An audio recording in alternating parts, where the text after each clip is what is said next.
Hi viewers, welcome to our channel. ప్రస్తుతం మనతో పాటు దామ బాలాజీ గారు సీనియర్ జర్నలిస్ట్ ఉన్నారు. వారితో ఒకసారి మాట్లాడదాం. సార్ నమస్కారం. సార్ నమస్తే. సార్ కాజాగూడలో హైడ్రా చేసిన కూల్చివేతలకు గాను హైకోర్టు హైడ్రా పైన తీవ్ర స్థాయిలో విమర్శలు చేసింది. సో ఒక ఫైర్ అయిందని చెప్పుకోవచ్చు సార్. సో ఈ స్థాయిలో ఈ మధ్య కాలంలో హైకోర్టు ఇంత స్థాయిలో ఎప్పుడు కూడా ఫైర్ అవ్వలేదు. మరి ఏం జరిగే అంటే ఎటువంటి పరిణామాలకి దారితీసే ఛాన్స్ ఉంది? కొంతమంది అయితే రంగనాథ్ గారిని అరెస్ట్ చేసే అవకాశం ఉంది అని కూడా అని అంటున్నారు. సార్ మరి మీరేం చెప్తారు ఈ ఇష్యూ గురించి? యాక్చువల్గా 1 వీక్ బ్యాక్కి రంగనాథ్ హైడ్రా డైరెక్టర్ అయిన రంగనాథ్ ఒక ప్రకటన ప్రెస్ మీట్ పెట్టాడు. అందులో ఇప్పటి వరకు మేము హైదరాబాద్లో 200 ఎకరాల వరకు మళ్ళీ ఆక్యుపేషన్లో ఉన్న దాన్ని మళ్ళీ వెనక్కి తీసుకొచ్చాము. అట్లాగే ఇన్ని చెరువుల్ని విముక్తి చేసాము, ఇన్ని పార్కులను విముక్తి చేసాము, ఇవన్నీ చెప్పుకున్నాడు. అట్లాగే ఆయన ఇప్పటి వరకు కొంత గ్యాప్ వచ్చింది. ఇక్కడ మళ్ళీ మేము కొత్త సంవత్సరంలో మొదలు పెడతాము, బుల్డోజర్లు రంగంలో దిగుతాయి. అనుమతులు లేకుండా అనుమతులు లేకుండా జూలై తర్వాత కట్టిన బిల్డింగులన్నింటినీ రెసిడెన్షియల్ వాటిని ఓకే కూలగొట్టేస్తాము అనే స్టేట్మెంట్ ఇచ్చాడు. దాన్ని జూలై కట్ ఆఫ్ డేట్గా మంత్గా పెట్టాడు. అయితే కమర్షియల్ విషయానికి వచ్చేసరికి కట్ ఆఫ్ డేట్ కూడా ఉండదు. ఎప్పుడైనా కూడా అనుమతి లేకుండా కట్టి ఉంటే అది ఎప్పుడు కట్టి ఉన్నా కూడా కూలగొట్టేస్తామని మాకు 27 మున్సిపల్ పరిధిలో మాకు రైట్స్ ఉన్నాయి. మాకు జిహెచ్ఎంసి చట్టం అనేది కంప్లీట్ అధికారాలు ఇచ్చింది. సో మేము శాటిలైట్ ద్వారా హై రెజల్యూషన్ విజువల్స్ కూడా తెప్పిస్తున్నాము అనేసి ఇవన్నీ ఆయన చెప్పుకున్నాడు.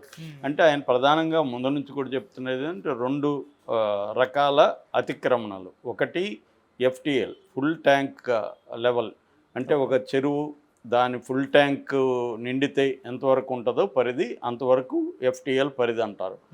దాని తర్వాత బఫర్ జోన్. ఆ బఫర్ జోన్ అనేది కూడా గవర్నమెంట్ నిర్ణయిస్తుంది, ఈ బఫర్ జోన్ ఇక్కడ వరకు ఉంటుందని. సో ఫుల్ ట్యాంక్ పరిధిలో కానీ బఫర్ జోన్లో కానీ ఎటువంటి నిర్మాణాలు, శాశ్వత నిర్మాణాలు, టెంపరీగా రేకుల షెడ్లు వేసుకోవచ్చు, శాశ్వత నిర్మాణాలు చేసుకోకూడదు. చేసుకుంటే అనుమతులు ఇవ్వకూడదు జిహెచ్ఎంసి అధికారులు.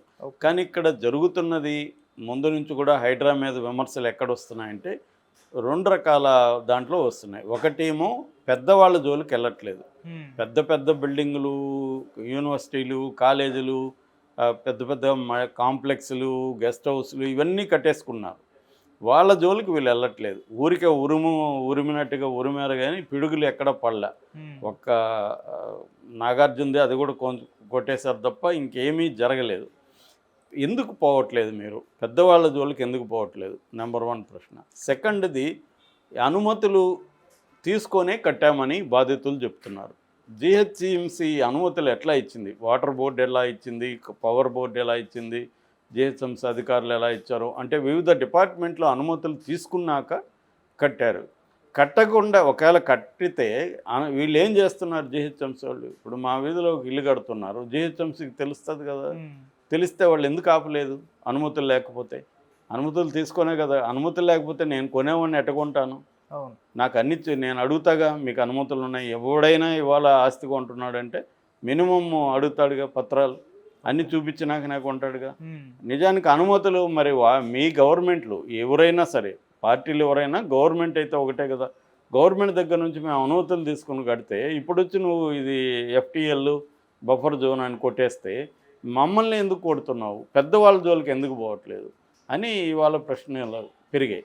ఓకే, అదే ముందుగా అంటే వీళ్ళు ఒక ప్రయారిటీ లిస్టు, అంటే మేము ఫస్ట్ ఈ చెరువులు కొడుతున్నాం, లేకపోతే ఈ పెద్దవాళ్ళకే వెళ్తున్నాం, ఇట్లాంటిది ఏం లేకుండా ర్యాండమ్గా వెళ్ళిపోయి చేయడం అనేది హైడ్రా మీద వ్యతిరేకత ప్రజల్లో బలంగా పెరిగింది.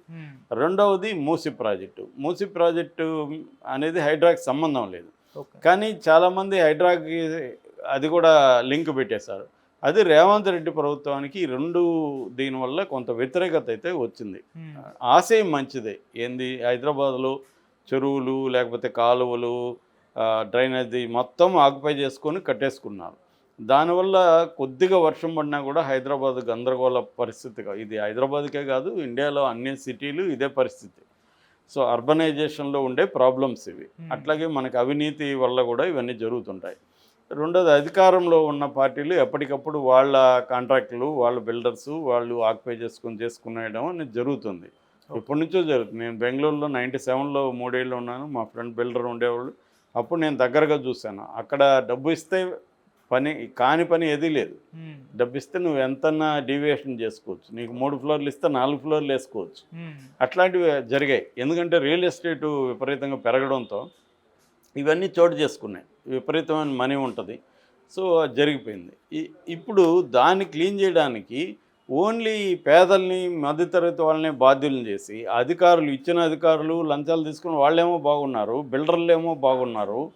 దాన్ని జీవితాంతం కష్టాలు పడి లోన్లు పెట్టుకొని లైఫ్ లాంగ్ అనేక ఇతర కోరికలు మానుకొని దానికోసం ఒక చిన్న ఇల్లు సంపాదించుకుంటే, ఒక చిన్న ఇల్లు కట్టుకుంటే వాళ్ళని పోయి కూల్చేస్తే వాళ్ళ మొత్తం జీవితమే ఒక 20-30 ఏళ్ళ లైఫ్ ఇన్వెస్ట్మెంట్ అది. డబ్బులే కాకుండా వాళ్ళ టైము, వాళ్ళ కోరికలు, వాళ్ళ జీవితం అదంతా కూలిపోతుంది కదా. సో ఇది చాలా తీవ్ర వ్యతిరేకత దారితీసే పరిస్థితి ఆల్రెడీ ఏర్పడింది. సో ఇప్పుడు అందుకనే సైలెంట్ అయ్యారనుకుంటే మళ్ళీ రంగనాథ్ స్టేట్మెంట్ ఇచ్చాడు. ఈ నేపథ్యంలో సెప్టెంబర్ 30న కాజాగూడలో కొన్ని ఇళ్ళు కూలగొట్టారు. వాళ్ళు కోర్టుకు వెళ్ళారు. కోర్టుకు వెళ్ళినప్పుడు జస్టిస్ లక్ష్మణ్ దగ్గరికి ఈ కేసు వెళ్ళింది. ఆయన పరిశీలించి చాలా తీవ్రమైన వ్యాఖ్యలు చేశాడు. ఈ రంగనాథ్ని అరెస్ట్ చేస్తాను, చెర్లపల్లి జైలుకి పంపిస్తే తెలుస్తుంది మీకు, ఏమనుకుంటున్నారు మీరు, అసలు మీరు ఎలా నిర్ణయిస్తున్నారు, క్రైటీరియా ఏంటి, క్రైటీరియా తీసుకురండి, క్రైటీరియా లేకుండా మీ ఇష్టం వచ్చినట్టు ఇది బఫర్ జోన్ అంటున్నారు, ఇది ఎఫ్టీఎల్ జోన్ అంటున్నారు, క్రైటీరియా లేదు, ఏమీ లేదు అన్న ఒక తీవ్ర వ్యాఖ్యలు చేశారు. రంగనాథన్ అరెస్టు చేస్తానన్న స్థాయికి జడ్జి మాట్లాడాడంటే ఈ స్థాయిలో ఎప్పుడు మాట్లాడాం. మామూలుగా జస్టిస్ లక్ష్మణ్ నేను చాలా కాలం నుంచి గమనిస్తున్నా, ఆయన చాలా కేసుల్లో కూడా నిర్భయంగా ఆయన మాట్లాడుతున్నారు. మనకి వివేకానంద రెడ్డి కేసులో కూడా సిబిఐని ఆయన 16 ప్రశ్నలు అడిగాడు. చాలా ధైర్యంగా గట్టిగా అడిగిన అప్పుడు ఆయన మీద కూడా తెలుగుదేశం మీడియా వాళ్ళు కూడా దారుణమైన కామెంట్స్ చేస్తే దాని మీద కూడా ఆయన చీఫ్ జస్టిస్ కూడా లేఖ రాశారు. చాలా ఆవేదనతో లేఖ కూడా రాశారు ఆయన. ఎందుకంటే ఆయన కరప్ట్ అయినట్టుగా తెలుగుదేశం మీడియాకు సంబంధించి కొంత వాళ్ళు, రఘురామకృష్ణరాజు లాంటి వాళ్ళు కూడా మాట్లాడారు. దాని మీద ఆయన ఆవేదనతో కూడా మాట్లాడారు. ఆ రకంగా జస్టిస్ లక్ష్మణ్ చాలా డేరింగ్గా మాట్లాడినాడు. ఈ కేసులో కూడా మీరు పొలిటికల్ బాసెస్ని సాటిస్ఫై చేయడానికి ట్రై చేయకండి అని కూడా కామెంట్ చేశారు. అంటే ఇది ఒక రకంగా రంగనాథ్కి తగిలింది కాదు, ఇది రేవంత్ రెడ్డి ప్రభుత్వానికి. రంగనాథ్ అనేది ఒక అధికారే, ఆయన విధాన నిర్ణయాలు ఆయన తీసుకోరు, ప్రభుత్వమే తీసుకుంటుంది. ఎందుకంటే బోర్డుకి ఫైనల్గా సీఎంఏ బాధ్యుడు. కాబట్టి రేవంత్ రెడ్డి ప్రభుత్వాన్ని అన్నట్టుగా ఇక్కడ మనం అర్థం చేసుకోవాలి. అంటే వీళ్ళేదో ఆశయం మంచిదే కావచ్చు, కానీ దాని ఆచరణ కూడా జాగ్రత్తగా ఉండాలి. ముఖ్యంగా ఏదైనా ఒక ప్రజల కోసమే రేవంత్ రెడ్డి చేస్తుండొచ్చు, కానీ మళ్ళీ ఆ ప్రజలకు వ్యతిరేకంగా చేయకూడదు. ప్రజల కోసం చేయాల్సిన దాంట్లో కూడా ప్రజల్ని ఇన్వాల్వ్ చేసుకోవాలి. వాళ్ళ కాంపన్సేషన్ ఏంటి, వాళ్ళకి మరి పర్మిషన్లు ఎందుకు ఇచ్చారు, గతంలో ఇచ్చిన వాళ్ళ మీద మరి మీరేం చర్యలు తీసుకుంటున్నారు, బిల్డర్స్ అంతా బాగానే ఉన్నారు, అమ్మేసుకున్న వాళ్ళు డబ్బులు తీసుకొని వెళ్ళిపోయారు, వీళ్ళ పరిస్థితి ఏంటి. దాంతో ఆల్రెడీ ఒక ఆవిడ ఆత్మహత్య కూడా చేసుకుంది. తను ఇల్లు కట్టుకొని కూతుర్లకి ఇద్దామని ఆ ఇల్లు అనుకుని ఉంటే ఆ ఇల్లుని కూలగొట్టేసరికి ఆమె సర్వస్వం కోల్పోయినట్టుగా ఆమె ఆత్మహత్య చేసుకుంది. ఆ సంఘటనలు మనం చూసాం. సో ఈ కాంటెక్స్ట్లో ఇప్పుడు ఈ కోర్టు ఈ స్థాయిలో మాట్లాడింది, దీని రిపర్కషన్స్ ఎలా ఉంటాయి అనేది ఆలోచించాలి. అట్లాగే ఆ కోర్టు ఆయన జస్టిస్ లక్ష్మణ్ పిటిషన్ వేసిన వ్యక్తిని కూడా సీరియస్గానే వార్నింగ్ ఇచ్చారు. మీరు అక్కడ ఫెన్సింగ్ వేశారు, ఆ ఫెన్సింగ్ని మీరే తొలగించండి అని కూడా వాళ్ళకు కూడా చెప్పింది. నిష్పక్షపాతంగానే ఇరువైపులా కూడా జస్టిస్ లక్ష్మణ్ మాట్లాడారు. ఇదేదో ఏమైనప్పటికీ ఇది రేవంత్ రెడ్డి ప్రభుత్వానికి ఒక పెద్ద షాక్గానే చెప్పాలి. ఎందుకంటే దూకుడుగా ముందుకెళ్తామని రంగనాథ్ అనౌన్స్ చేసినప్పుడు రేపు రంగనాథ్ కూడా దూకుడుగా వెళ్ళలేడు కదా. రంగనాథ్ని చెర్లపల్లి జైలుకి పంపిస్తానని హైకోర్టు జడ్జి చెప్తుంటే రంగనాథ్ దూకుడికి ఎలా వెళ్ళగలుగుతాడు?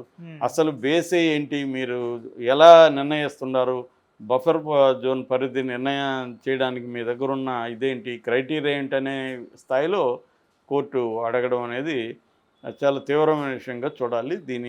దీనికి సమాధానం గవర్నమెంట్ వైపు నుంచి ఏమో జరుగుతుందనేది చూడాలి మనం.